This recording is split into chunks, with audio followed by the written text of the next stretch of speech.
Hey there, ladies and gentlemen, it's me, Dr. Donna. Welcome to week 37 of 8.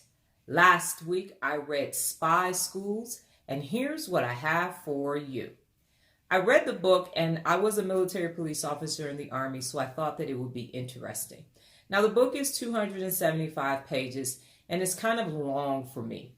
And it was supposed to tell us all about how these spy schools are made and, we should be afraid of espionage and things of that nature. And there were some cases of it, but for me, it just didn't prove itself, if that makes sense. In fact, it talked about how the U.S. also recruits students to send to other universities to get information, and other countries do the same thing to us, and even including putting people in the war college.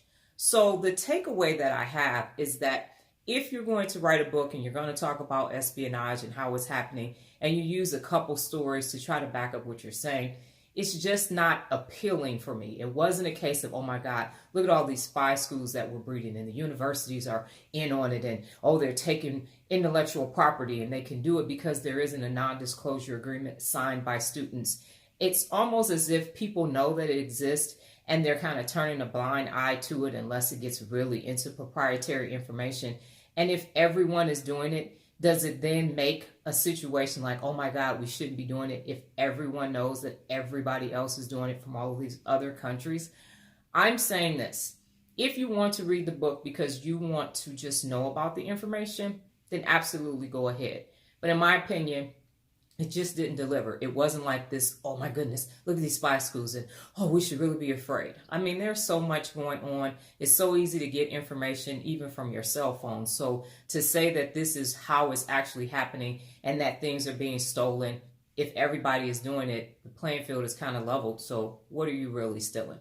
That's just my opinion. So you don't have to read it if you don't want to. If that's something that actually interests you, then you can go right ahead. But as far as the Real Leader book meter, it didn't meet that.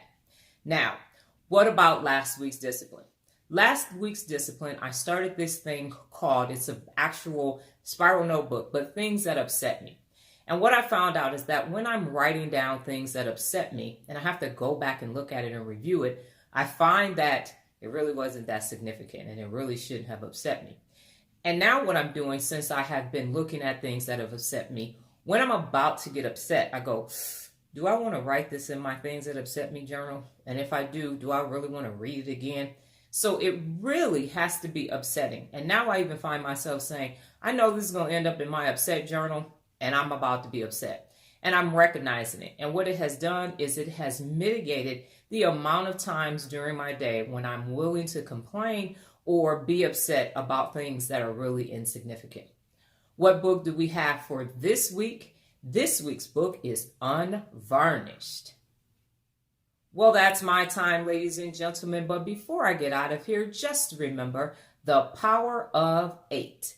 Being disciplined and patient makes life great. Adios.